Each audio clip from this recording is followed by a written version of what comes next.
Amen. I'm an addict. My name is Kelly. And this is a good friend of mine, PJ. I met PJ in the rooms. I can't even remember how long ago it was. What I know about PJ is that he has a great sponsor.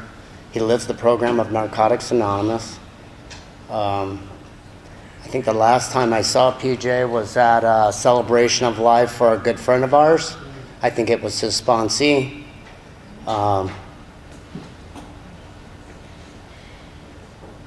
don't know. I really don't know what to say other than he's got a locket of my hair for some reason.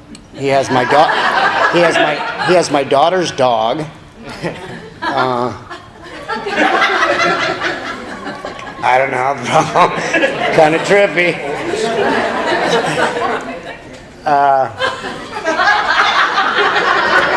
Yeah, I never understood why he wanted a locket of my hair like I was Jimmy Kinnon or something, you know what I mean? But actually, we were talking about that, the history of Narcotics Anonymous, and we have a friend who's gone now. But this guy was so into the history of Narcotics Anonymous. I mean, like, this dude had some pubic hair from Jimmy Kinnon. He had a death certificate, some of his literature, his personal literature. I think that's how that locket got brought up or whatever. I don't know, man. Like, maybe he's trippy like the other dude is. You know what I'm saying? But I love you dearly, bro. It's really good to see you. And let's hear that message, bro. Thank you, man.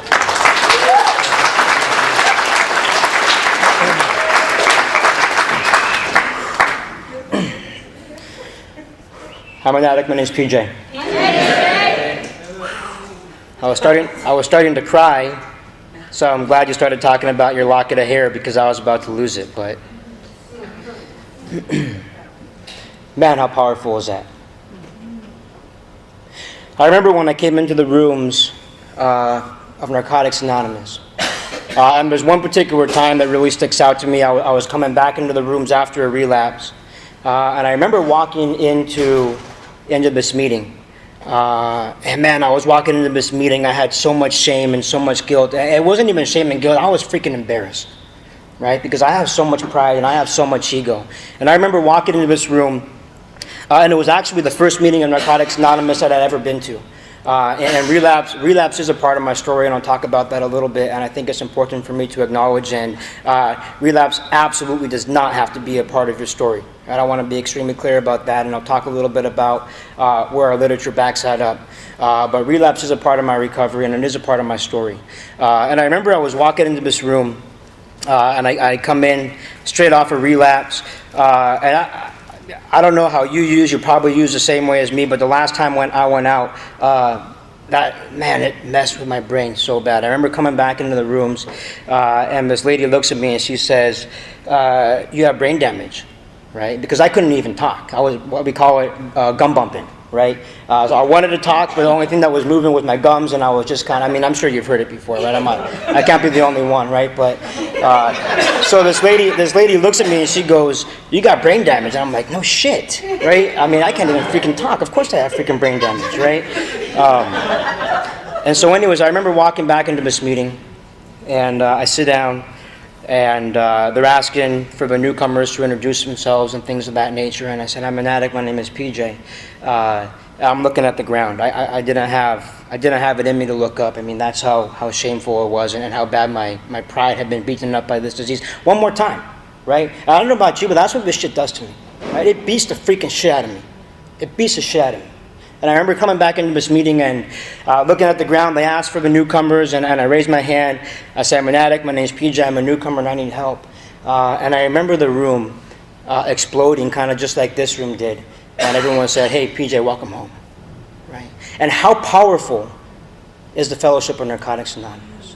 Right? How powerful is that identification of one addict wanting to help another addict? We're so diverse. We don't have much in common. But the one thing we do have in common is this disease beats the shit out of us. And this program gives us hope. Right?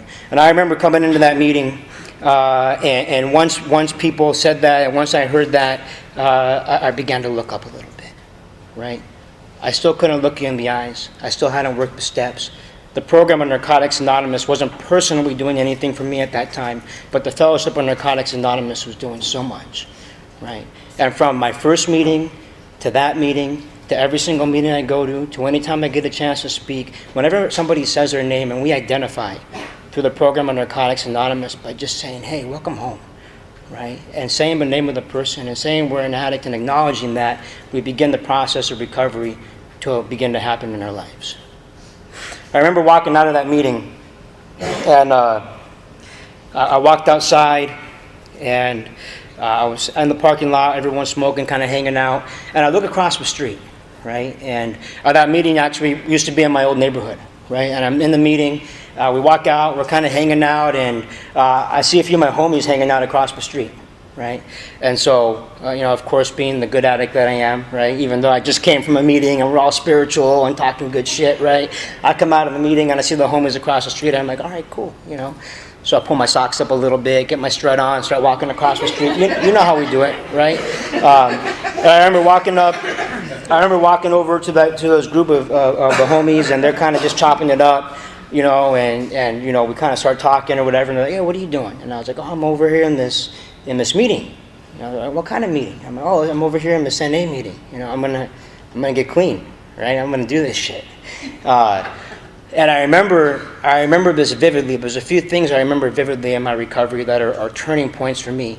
And I remember he looks me right in the eyes and he goes, damn, homie, you're gonna fucking fail. Right? I remember walking away, walked back across the street, came right back over to you guys, and never left again. Right?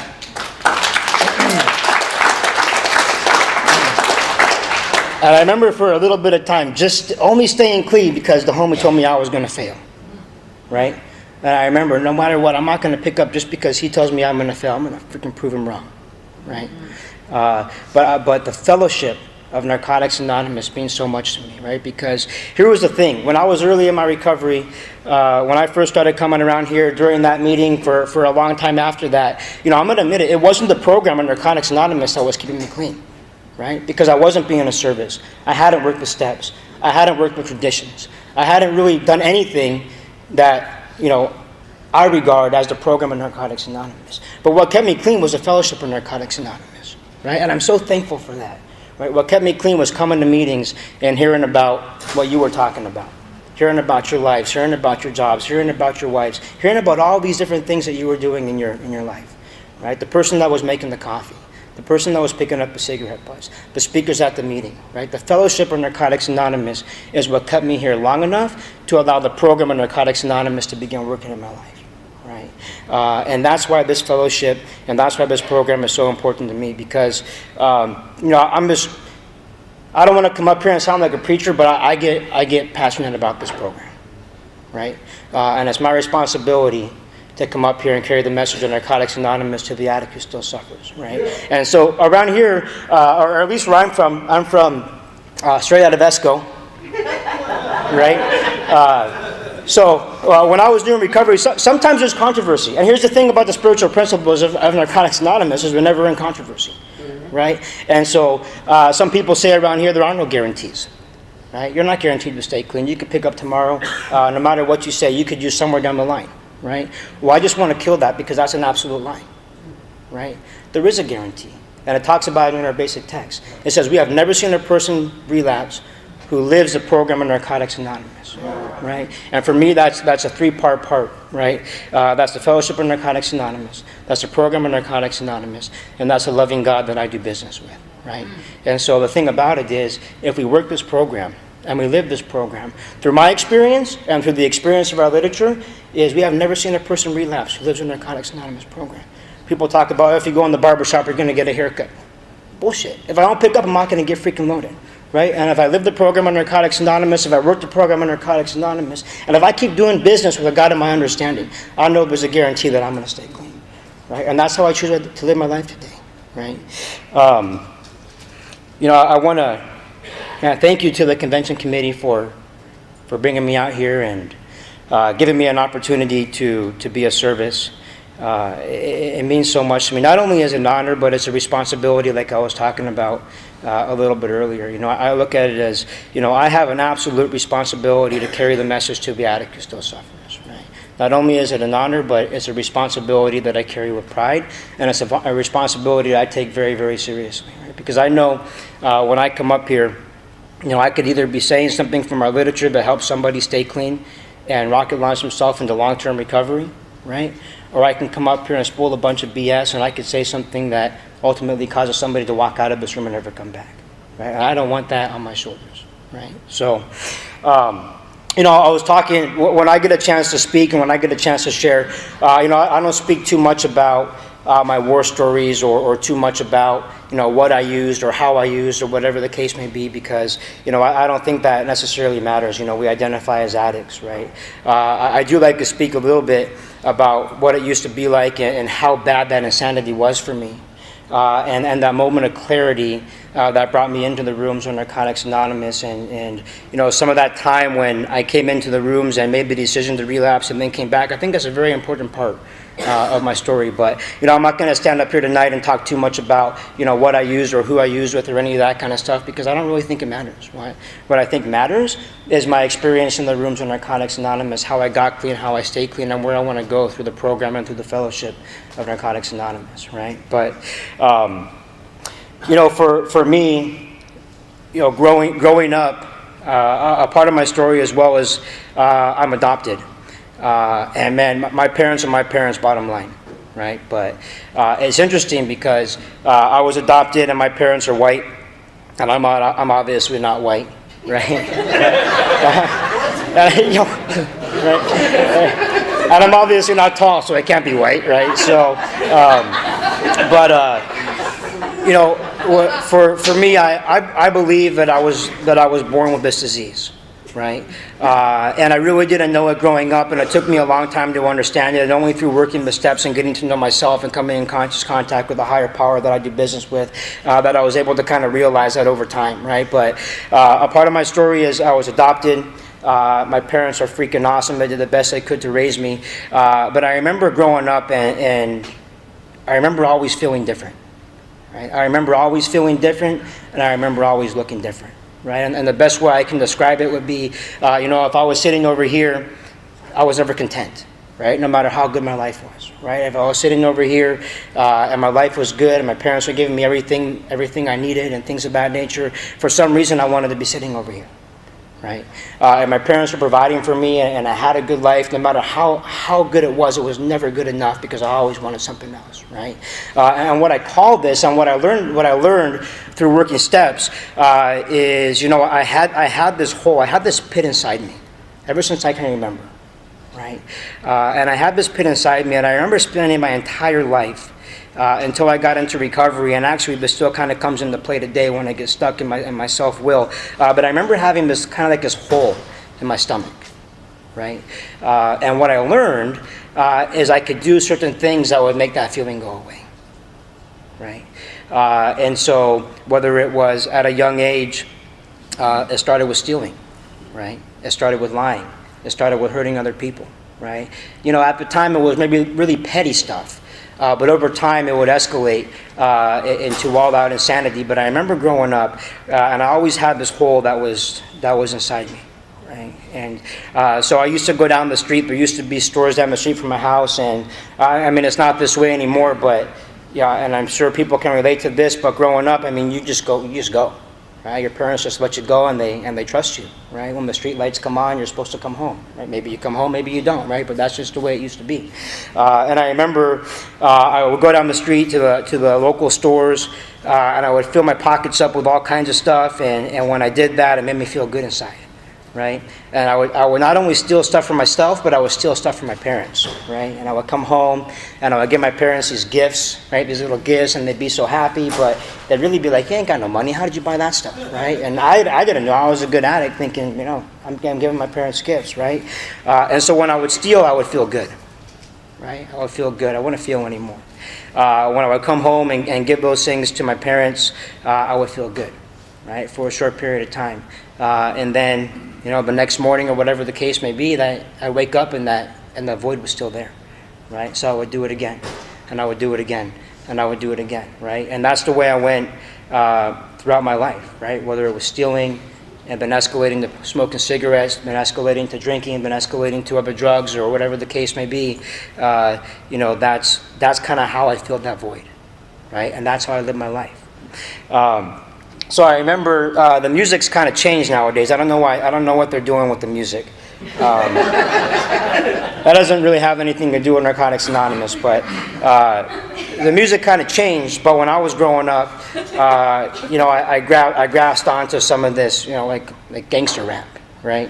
And it was good back then. I don't know what's going on now, but we would turn on the TV, or we'd go down and we would steal the CDs from the record store. I don't even think they have record stores anymore, but we would steal CDs from the record store, and I was really attracted to gangster rap, right? And I remember I was in my teens, and I was listening to gangster rap, and I was trying to dress like them and trying to act like them, and that's what was the next thing that kind of began to fill the hole that was inside me. Right, and I remember growing up just thinking, all right, that's what I want to be. I'm going to be a gangster, right? Isn't that what everyone wants to be, right? And so I'm living in this white neighborhood with these white parents, you know what I'm saying? And I'm wearing bandanas and saggy pants and what we call them Chicano high socks. I don't know if they have them around here, but it's where you pull your socks all the way up and your shorts go down. So that's what I started doing, right? And that's really where my disease began to move and escalate and spiral out of control, and I wasn't able to get my life back on track after that point, right? And I remember I started running with the wrong people. I remember getting jumped into the neighborhood. I remember just going all in, right? Because what I realized was one of the things that helped me fill that void was I always wanted to be accepted, right? And since my parents were white and I was brown, I wasn't accepted at home. Right? Since I was living in a neighborhood where most of the people weren't the same color skin as me, I was never really accepted. That's a lie. I was accepted. I didn't believe I was accepted, and so I was looking for a different type of acceptance, right? And so I found that in gangbanging, right? And I found that in the neighborhood. And there was other people that looked like me, other people that talked like me, other people that had the same disease as myself, other people that would co-sign my shit, right? And that's when my disease really began to spiral out of control, right? And so my life went on for many years, and that was a life I decided to live. That was the life I chose to live because that was what filled that void inside me the most, right? And since I never had to come out of it, the void was full all the time, right? And I went years and years and years and years and years just numbing myself with the way I was living and numbing myself by the drugs I was putting inside my body, right? And little did I know that the void was still there. Even though so many years went by and I thought the void was gone and I thought I had found the place where I was finally accepted, the void was still there, right? But that's the life I decided to continue to live, right? That's why when I come into the rooms of Narcotics Anonymous and I say I'm an addict, my name is PJ, and you accept me for who I am, I finally know I'm home. And I finally know I'm accepted. And I finally know where I'm supposed to be. The crazy thing about the steps is that's what finally began to fill the void. Right? It's what finally began to fill the void. And this time I wasn't filling the void from the outside in, I was filling the void from the inside out. Right? And that's what the program of Narcotics Anonymous does for me. Right? That's what the fellowship, the power of this fellowship, being of service, listening to your story, hearing stories of people who are just like myself. Even though we travel different paths, we come into this room and we have that identification of an addict.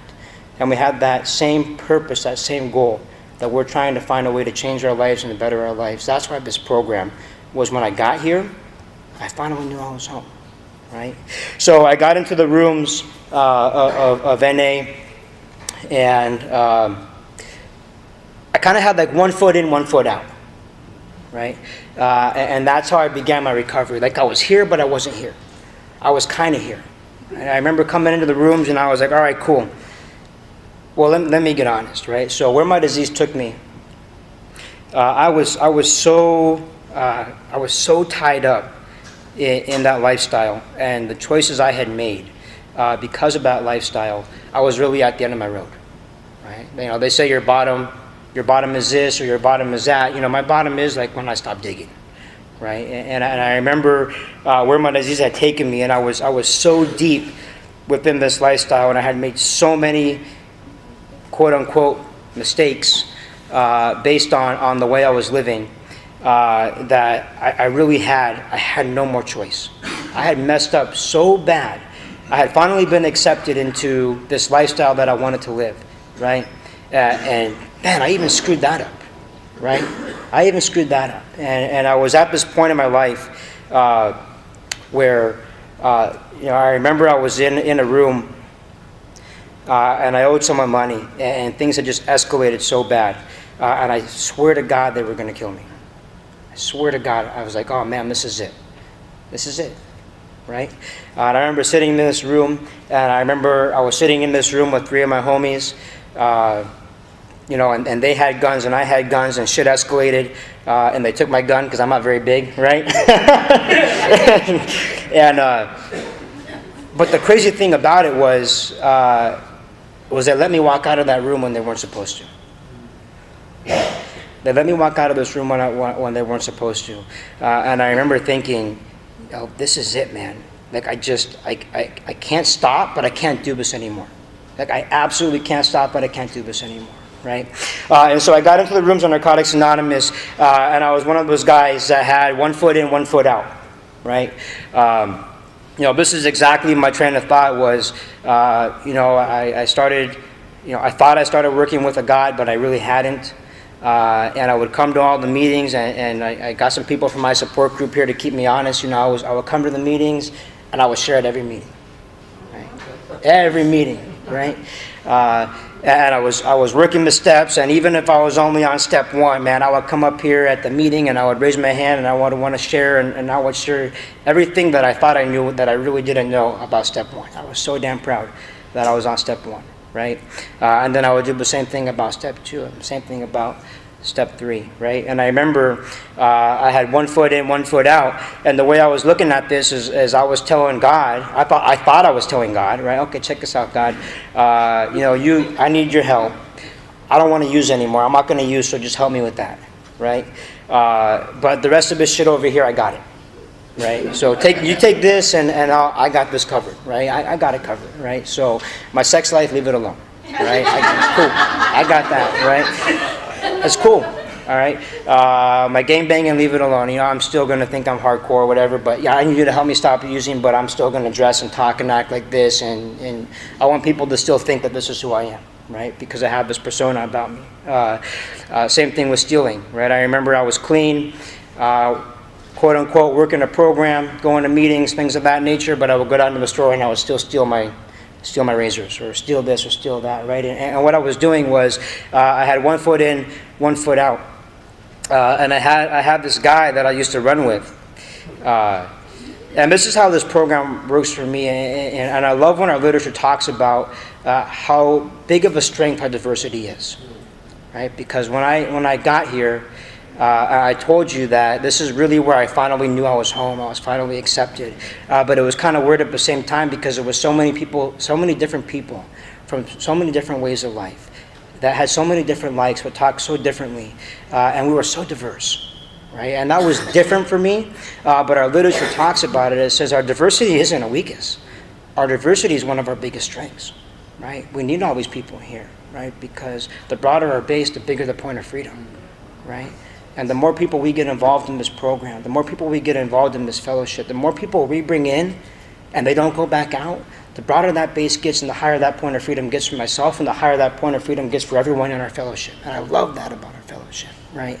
And when I got here, I was running with this guy, and he's still one of my best friends today, and he's black, and that was so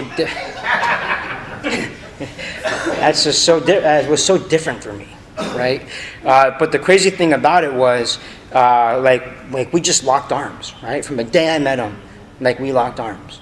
Right, and I remember people, and this is BS. We shouldn't be telling people this, but sometimes it's the truth. I remember people say, "Look to your left and look to your right," and take a long look because a lot of these people aren't going to be here next year, or the year after, or tomorrow, or next month, or whatever the case may be. Right, and I remember looking at this guy, and we locked arms, and we just ran with this program.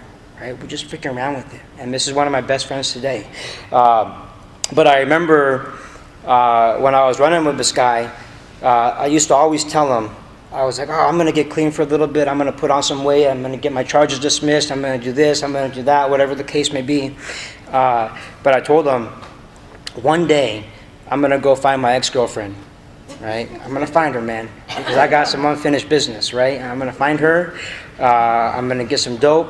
I'm going to take her over to the Star Lodge, and I'm going to handle that business, right? And classy, right? What I didn't know at the time is when we talk about the first step and when we talk about surrender, and I really believe, and it talks about in the literature how important that step is and how important it is that we work that step perfectly, right? And what our literature talks about, step one, it says until we truly surrender to the program of Narcotics Anonymous, we rob ourselves of the full benefit of what this program has to offer, right? And so what I realized, even though I was here for a little bit of time, is I didn't fully surrender in the first step. That's why I was telling my higher power what he's going to do for me, instead of asking my higher power what he's going to do for me, right? And so I had this reservation. And at the time, I didn't know it was a reservation. I thought I had surrendered. I thought I had done the step. I thought I had done it right. You know, I was putting together a little bit of clean time. My life was getting a little bit better, whatever the case may be. But what I didn't know at the time was I had a reservation. And I didn't realize at the time that I hadn't fully surrendered to the program of Narcotics Anonymous, right? And so that reservation became a reality, right? And I remember I was going into my fourth step, and you know, I believe we should work the steps, and we should work these steps quickly. That's my belief, right? Why prolong freedom, right? Why prolong a drastic personality change? Why prolong a spiritual awakening as a result of working the steps, right? And so I believe, for me, I should work these steps. I should work them right, but I should work them quickly, and I should work them over and over again. That's how this program works for me, right? But at the time, you know, it was maybe I was, you know, X amount of period of time on step one, then a longer period of time on step two, step three, whatever the case may be.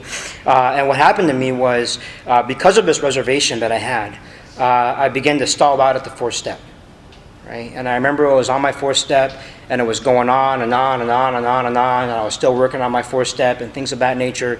And I remember I kept telling my buddy, I'm going to find her, I'm going to find her. And I found her, right? And I remember exactly what I told him I was going to do, I did. Right? Exactly what I told him I was going to do, I did. And I remember I ran into her. We picked up some dope. We went to my spot, the hotel room that I used to always go to.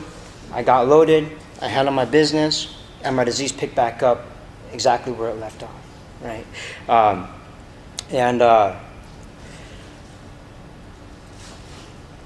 My disease is so freaking powerful. It is so powerful. It'll just wait and wait and wait and wait and wait and wait and wait, right? But when I work these steps, I keep it away, right? When I work this program, I keep it away. When I live this program, I keep it away. But I remember I got loaded. I took her to the Star Lodge. I don't know if you got a Star Lodge around here. I mean, that is the spot, right? That's the spot, right? So as grimy as they come, right? They play porn all day long, on repeat, and I remember I was there. We got loaded, and I'm butt naked, looking through the peephole, looking through the blinds. I instantly, after I took my first hit, I couldn't talk. Right? I just couldn't talk anymore. Right? And that's how quickly this disease picks up for me. Right? And I remember that feeling. Right? What the heck did I just do? Right? But I was right back where my disease left off. At the time, I was in a position where I was in a treatment center, right? And you know, I need to be clear: treatment is not recovery. Recovery is not treatment, right? And I remember when I first got here, I didn't know that difference. I did not know what the difference was. It was all the same, and it's not. It's absolutely not the same. It's not the same. And I remember I would go to treatment. And I would let things there kind of bleed over into my recovery, right? And I would get resentments about my treatment center, and I would bring them into the rooms of Narcotics Anonymous, and I would throw up all over you, right? And I would blur the lines between treatment and recovery. It is not an issue if you're in treatment. Treatment is a part of my story, but treatment is not recovery, I graduate from a treatment center. I don't graduate from the program of Narcotics Anonymous. I graduate when I die, right? And I was in this place, and a part of that was, and this is even just more insane. It's like, if you use, right, you can go to jail. But you can get out and you can continue on. It's kind of like a get out of jail free card, like the game Monopoly or something. Like, oh shit, I messed up, go in jail, I can get back out, right? And I remember I was in this position, and a part of me was like, run, like just get the hell out of here, just run, right? Like just go down. I live close to the border, and a part of me was like, oh yeah, how insane is this? A part of me was like, I'll just disappear across the border and it'll be all good, right? And I could just run and I'll figure it out. I mean, and my disease was just running. It was running. But then I had another part of me that was you, and you were in my ear, right? And you're like, nah, you can do this, right? You can do this. You still have a chance. You still have a chance. Do the right thing, right? The things I was hearing in the meetings, the people that had put their arms around me, the fellowship that had freaking saved my life. A part of me was saying, no. You can do this. You can do this. Just go in, do your time, get out, and this program will work for you. You can do it, right? And this is just like a divine intervention because I made the decision to turn myself in and give it a shot, right? But this is just how crazy my disease is. I remember going in.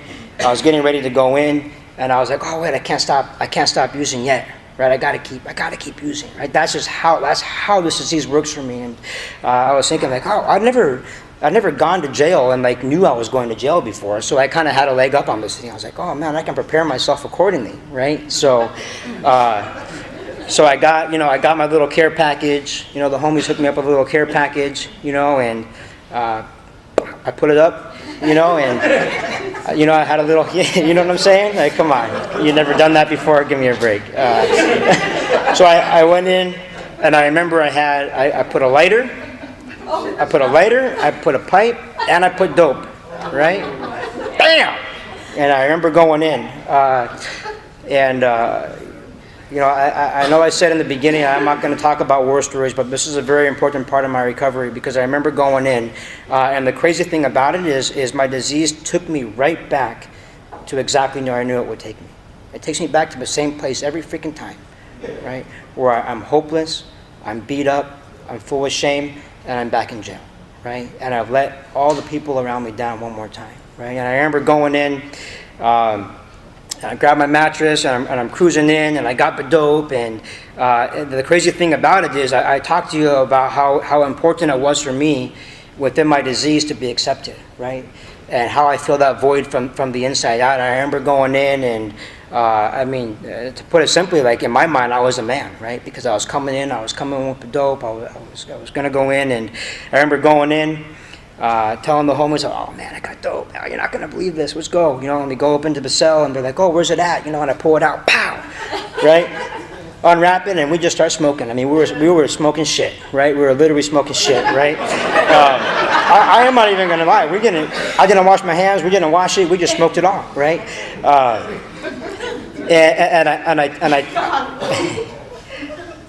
I tell this story because it was only a matter of time, and it was a very short period of time, and the dope was gone, right? And I remember sitting there in my cell, out of dope, like I said, right back where my disease always takes me. And I remember sitting in that room, coming down, and I was just reflecting on my life, right? And people talk about a moment of clarity, right? Or people talk about that moment in time where we make that decision, or where I make decision to get clean and never use again, right? And I remember I was sitting in the cell, right next to some guy I don't know, coming down, going through all these feelings, and I had this moment of clarity, right? And for me, it was just a very simple moment of clarity. It wasn't like lights were coming in and all this kind of crap. It was just a moment of clarity, right? Where on one side I had my disease, and I had that lifestyle that my disease had always given me, and then on the other side I had the fellowship of Narcotics Anonymous, right? And I had the message that you guys were sharing with me when I came into the rooms, and I had the hope, right? And I had that desire for freedom, and I really believed I could do this thing, right? And I remember getting out of jail that time, and that's what took me to that meeting that I was sharing about, right? And so I got out of jail. My dad picked me up. He took me to that meeting. And from that point on, I never used again, right? And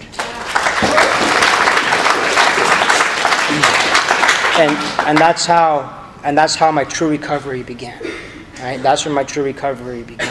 So, this program has given me so many blessings, right? It's given me so many blessings, right? When I think about my life, today, and what it is because of the program of Narcotics Anonymous, never in my wildest dreams did I ever think I'd be standing up here at a podium sharing the message of Narcotics Anonymous, right? Never in my wildest dreams did I ever think that I would have a job like I have today, right? I get to travel. They send me around. I get to manage other people, and these people are screwed because these people. I manage a lot of people. I manage about 100 people, and I work for a company where I train other people, and I'm very involved in the company. And they don't. Only if they knew that it was the spiritual principles of Narcotics Anonymous that I was utilizing to run my business, right? But our program talks about that because it talks about the lives of people around you will get better because of the principles of Narcotics Anonymous, and I use these principles to run my business. I don't go in there and tell them, haha, I gotcha. That's this principle, right? And they don't know I'm in recovery, and they don't have to know I'm in recovery because that's my choice, right? But I use the same principles that I've learned in Narcotics Anonymous to raise my family. I use the same principles I've learned in Narcotics Anonymous to run my business, right? And like I said, never in my wildest dreams did I ever think I'd be standing here today with a little bit of clean time, sharing the message of Narcotics Anonymous, working the job that I'm working. Never in my wildest dreams did I ever think that I'd have the wife I have today and the 3 boys that I get to raise through the principles of Narcotics Anonymous, right? Never in my wildest dreams did I ever think that I would be so involved in my community as I am today, right? Or have the material things that I have today. And it's not about material things, right? But I didn't come here to be miserable, right? I was broke when I was using, right? I didn't come here to be broke, right? I use the spiritual principles of Narcotics Anonymous to guide my life. And because of that, I'm able to have material things, right? But never in my wildest dreams did I ever think I'd have those things in my life. Never in my wildest dreams did I ever think I'd be happy, joyous, and free, right? Never in my wildest dreams did I ever think that I could go a day or a minute or an hour or a week or whatever the case may be where I didn't think about using or didn't have to use, right? So for me, it was a minute. Then it turned into an hour. Then it turned into a day. And it's just on and on and on. Never in my wildest dreams did I think I'd have that. Never in my wildest dreams. But our literature talks about it. It says our wildest dreams, our once wildest dreams will then become a reality. Right? Our once wildest dreams will then become a reality through the program of Narcotics Anonymous. And that's the life I get to live today because of the program, right? Because of the fellowship. And it's absolutely amazing. I kind of want to, when I come into the rooms and I hear people's stories, I'm so grateful because I hear some of the things that people have been through, right? And yeah, my life was hard before I got here, but I've been so fortunate, and I don't want to say this the wrong way, but I've been so fortunate to have a life that's just gone real smooth and real easy, year after year after year after year after year, right? And I come into the rooms and I hear people sharing honestly about getting married, but then I hear people sharing honestly about getting divorced, right? And I have to hear that. I want to hear that, right? Because that could just be a yet. These things could be a yet in my life, right? I hear about people, losing their parents. I hear about people, losing their money, losing their homes, and things of that nature. And for me, it isn't always about coming up here and hearing about how good it is, but I want to hear sometimes about how bad it is, right? I want to hear about how you got through it. I want to hear about how this program works in your life, because when my life is going good, the program, it could just be easy, right? For me, when my life starts to go to shit, that's when the program really begins to test me, right? That's when I decide, hey, am I going to be selfish or am I going to be selfless? That's when I decide, am I going to live in fear or am I going to live in faith? right? That's when I get to decide, am I going to live in my defects of character, or am I going to apply the spiritual opposite, right? And that's how these steps work in my life, is through working those steps, or getting through step 6 and getting through step 7, I understand what my defects of character are, right? I understand when they come into my life. I understand when I have a choice, right? Because my higher power gives me a choice to live in my defects of character and act out, or my higher power gives me a choice to live in the spiritual opposite, right? And I get to make that choice in my recovery today. And that's why when I come into meetings and I hear people speak, or hear people share, or even outside of the meetings when I hear the things that you're going through, I always listen, because I don't always want to hear about how good it is and how good your life is and things of that nature. Trust me, I do want to hear that, because I have some of those same aspirations, and I want to understand how to get there, and I want to understand how to act accordingly and utilize the spiritual principles when my life is going good, right? But year after year, I come in here as well, and I want to hear about, and I like to hear about it, and I appreciate the message of hearing people share about different things that they've been through and how they get through those things, and get through those things clean, and get through those things with dignity and integrity. And but not only that, but once they get through them, they come back into the meetings and they share how they did it, because that's a part of the message of Narcotics Anonymous, right? And I know that I've had many good years, right? Year after year after year, and I want to kind of talk about how I believe I got here tonight, because it's so meaningful to me. And earlier this year, I was sitting in bed, and I got a phone call, and I got a phone call from one of my sponsees, and I knew something was up. I could just feel it, right? I could feel that something was up, and this guy, I had been sponsoring him for, I don't know, 10 years, something like that. It's crazy how this thing kind of comes full circle, because Kelly was sponsoring him as well. And it's crazy how this thing comes full circle, and I'm not blowing his anonymity, because we're anonymous to the public, we're not anonymous to each other, right? So, and I'm just going to go on a tangent for a moment. I think it needs to be very clear that we're anonymous to the public, we're not anonymous to each other, right? So when I'm in a meeting and I hear somebody talk about wanting to get loaded, and I think this is an anonymous program, and I walk out of that meeting and I don't want to blow that person's anonymity, look, I probably just killed that guy. Right? Because we're anonymous to the public, we're not anonymous to each other. And if I come into a meeting and I say I want to get loaded, I hope to God someone calls my sponsor right away, right? Because for me, that's not blowing my anonymity, that's helping the addict who's suffering, right? And so I remember getting a call, and it was my sponsee, and I already knew it. I just knew it. I had the feeling. And I remember he told me I have cancer, right? And this is new to me, right? And so immediately fear begins to set in. And I'm scared as hell. But I know at the same time, like I was talking about the spiritual principles and hearing people who have been through this before. And this is just a common thing in Narcotics Anonymous. It's just so common, right? And I remember kind of falling back upon that, and I immediately try to flip back into sponsor mode and just do everything I can for my sponsee. But I also was living in fear, right? And this wasn't just a sponsee. This was also my best friend. He's also the godfather to my kids. He's just a part of my family, right? And I remember he says I have cancer, and he had it real bad. There's no other way to put it. He had it real bad, and I remember it was only probably 6 months. Probably only took 6 months. Right? From the time he said I have cancer to the time that the cancer took him, it was probably only a 6-month period of time. And that's one of the hardest things I've ever had to walk through in my entire life. Right? And even today, I put a chair in the meeting because we bring him with us. Right? Because he's only gone in body, he's not gone in spirit. Right? And so I believe he's here with us tonight in this meeting. He's probably sitting in that chair right there making faces saying, "Don't choke." Right, because that's the kind of person he was, right? But after he passed away, I was in a really rough place, right? So I get another call. It was probably about a month after he passed away, and it was a convention committee for San Diego. And this guy goes, "Hey, you want to speak at one of these meetings, at one of these workshops?" And when he asked me, I knew it was Bob. right?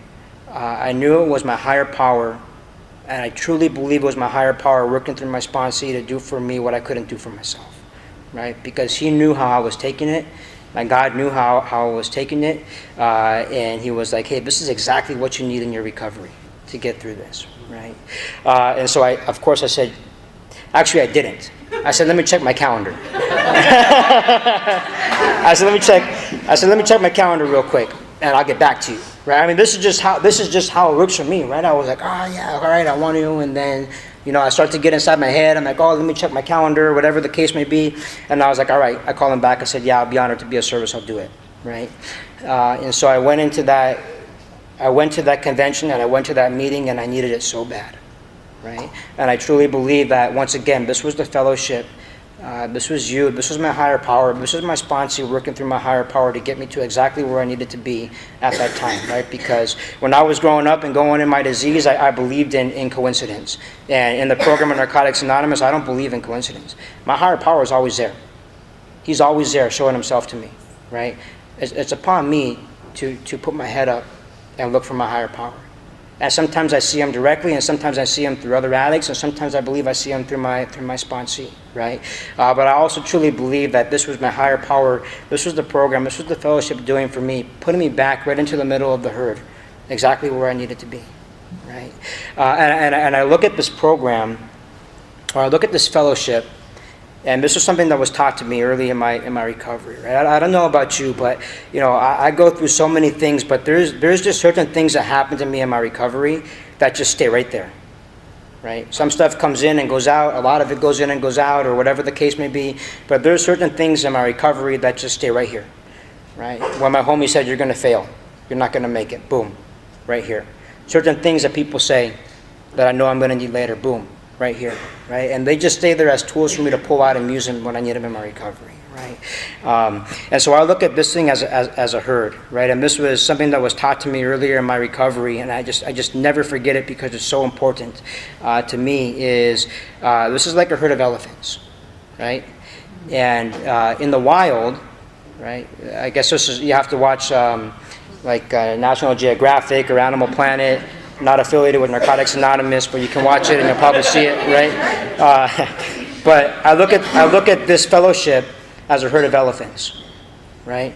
And in the wild, when an elephant gets hurt and it can't stand anymore, the other elephants come together and they hold the elephant up until it heals, and they protect that elephant until it can stand on its own, right? And that's why I view the fellowship of Narcotics Anonymous as we're a herd of elephants. And when one person gets hurt, or one person's going through it, or one person is straying away from the herd, it's our responsibility to pull together and pull that elephant or pull that member of Narcotics Anonymous back into the fellowship and hold that person up until they can hold themselves up again, right? And that time when I was going through that, I was straying away from the herd, right? I was stuck in my head. I was straying away from the herd. And here comes the herd calling, saying, hey, get back inside. We'll hold you up. We got you. We're going to help you through this until you can do it on your own, right? And that's how this fellowship continues to work in my life. It worked that way when I got here. You guys pulled me in and kept me here. And it works that way today when I begin to stray away. It's like a herd of elephants keeping me in, right? But here's the thing, is in order for me to begin to heal, I can't just stand there as a broken elephant thinking you're going to hold me up for the rest of my life. That's when the program of Narcotics Anonymous comes into play. You'll hold me up and keep me where I need to be for a period of time. Then I got to start working on myself, right? I got to call my sponsor. I got to work steps. I got to be of service. I got to do something about it. And as you hold me up and I begin to heal through the program of Narcotics Anonymous, y'all can step away and I can stand on my own, right? But we're still there to help each other. So I went into that meeting and I spoke, and then somebody, decided to send the CD over here or something like that. I don't know who. Somebody here listened to the CD, and that's how I'm here today, right? And this is still a part of the herd holding me up, right? Because even though I'm working some steps and I'm calling my sponsor, and here's the crazy thing about it. I start calling my sponsor, I start talking to my sponsor, and he goes, hey, one day he calls me and goes, hey, we got a step study starting there pretty soon, right? Is that a coincidence or is that God? Right? Is that a coincidence that the step study just happens to be starting again? Or is that my higher power working through my sponsor to give me a call and say, hey, you know what? The step study is starting back up. We're going to keep you in the loop, right? So I got the herd, I got the fellowship holding me up. And then I got my sponsor reaching out to me, and I got to make the decision. to get into the program of Narcotics Anonymous and begin to save my life and get back to where I need to be, right? Because I could just allow this to sit there and not deal with it, or I can deal with it through the program of Narcotics Anonymous, right? Because here's how this program works for me. It's a 3-part program, right? And this is our message, right? No matter what you're hearing tonight, it's important for me to understand that I have a responsibility to share our message. And our message is that any addict can stop using, lose the desire to use, and find a new way to live. Right? Any addict can stop using, lose the desire to use, and find a new way to live. Right? Our message is hope, and our promise is freedom. Everything else we hear around here is personal experience or is how the program works in my life, but it's very important to understand that our message is hope and our promise is freedom. Right? And any addict can stop using, lose that desire to use like I have, and find a new way to live through the program and through the fellowship of Narcotics Anonymous. Right? And so I'm standing here today. Right? I'm standing here today because of the fellowship of Narcotics Anonymous. I'm standing here today because of my higher power. I'm standing here today because I decided to take action, right, and do something with my recovery. And that's why I say it's my responsibility to come in here today and carry the message to the addict who still suffers, right? And I think about how much was done, right? And I get a little bit fired up about this. And Kelly talked about like the locket of hair, right? And I took that locket of hair because that for me is a part of history of Narcotics Anonymous, right? So I got that piece of hair, right? And I just stroke it, I get Miss Kelly, put it under my pillow, frame it, right? But I think about, I can still be a selfish person. Right? And especially early in my recovery, I was so selfish. I come into the meetings, I drink the coffee, sit at the table, leave my trash, throw up on the meeting, whatever the case may be. And I was so selfish when I first came into the rooms of Narcotics Anonymous, right? And I think about, look at this meeting tonight. It absolutely amazes me. But I think about the opportunity I was afforded because of the people who started this program. Right? And I think about what they had to go through, and I get to hear about it from the old timers, right? I get to hear about it. I get to read it in the literature. When some of the old timers speak, I just listen because they talk about no meetings or one meeting or no literature or having to go to the other fellowship or whatever the case may be, right? And I come in here and there's books for everything. Right? A book for this, book for this, book for that, pamphlet for this, pamphlet for that, 7 meetings a week, right? Meetings everywhere, whatever the case may be, right? And I just take that for granted. I take it for granted, right, where I'm from, because there's meetings every day of the week, every hour.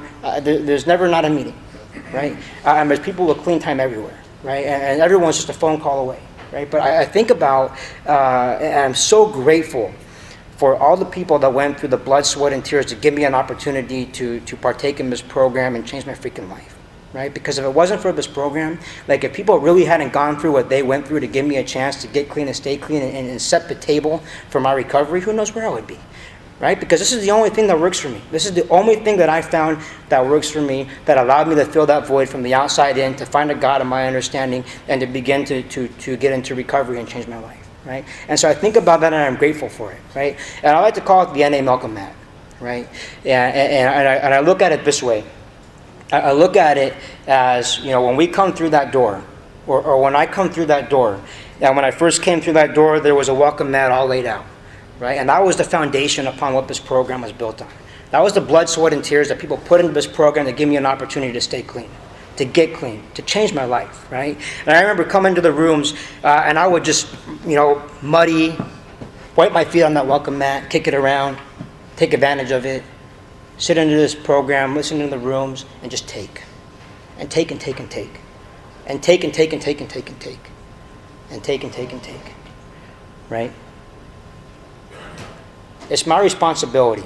It's our responsibility to keep that welcome mat fresh, and to keep this program going, and to keep our message clear, and to keep our message clean, and to give the addict who's looking for a new way of life to come through that room and find a way to live. And it's our responsibility to pull that person in like a herd of elephants and give them an opportunity to stay clean. Right? Nobody should leave the room without a sponsor.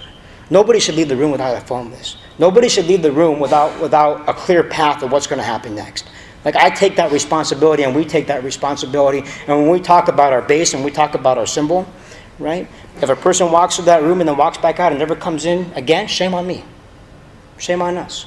Because that's not how this fellowship works. We got to take that responsibility to bring that person into this room, huddle around them, make sure they have a book, make sure they have a phone list, make sure they have a clear message of recovery, a clear message on Narcotics Anonymous, and have an opportunity to make a decision to stay clean, right? And that's how this program works for me. And so I don't wipe my feet on that mat anymore, right? It's my responsibility to make sure it's there for the next person that comes into the room, and it's my responsibility to play some part, right? My responsibility is to play some part that helps us broaden the base and get to a higher point of freedom. That's my responsibility, right? And so when I got here, I had nothing. Nothing, right? I remember my parents picked me up from jail. I had a backpack full of clothes. They gave me $20, and they dropped me off at a place I was going to stay, and I had nothing. I had nothing on the outside. I had nothing on the inside, right? And over time, I began to work this program. And over time, I began to acquire things on the outside, and I began to acquire things on the inside, right? And over the years, I look at this plate, and what a blessing on how full this plate is, right? What a blessing, right? I have my house, it's on the plate. I have my job, it's on the plate. I have my wife, it's on the plate. I have my kids, it's on the plate. I have the things I do in the community, it's on the plate. I have all these different material belongings that are on the plate. I have my spirituality that's somewhere on the plate. I have the principles of this program that's somewhere on the plate, right? And when I think about this plate, I think about, where does the program fit in, right? Because when I first got here, it was easy for it to fit in because I didn't have anything. That's all I had. That's all I had. Right? And I shouldn't say that's all I had in regards to belittling that, but that's all I had, right? And over the years, I've been able to fill that plate up, and my life today, I'm so grateful for what my life is today. I can't even explain it in words what this program has done for me, right? And I look at that plate, and I think about, where does my program come into play, right? And the thing I have to remind myself of is my program is not on the plate, my program is the plate. Right? The second I take that foundation away, everything else is gone. Right? And my disease doesn't take it, I give it back. Right? And that's how I have to look at my recovery today. So I'll wrap up with this. Sticking with the theme of the convention, I was thinking about the theme and how it applies to my life. And I shared with you a little earlier about how there are certain things that when they happen in my recovery, they just click. And they just stay right here, right? So I'm in this meeting. Early in my recovery, I'm in this meeting. It was a noon meeting in Vista. That was the spot, right? So that was the spot. I remember I was working.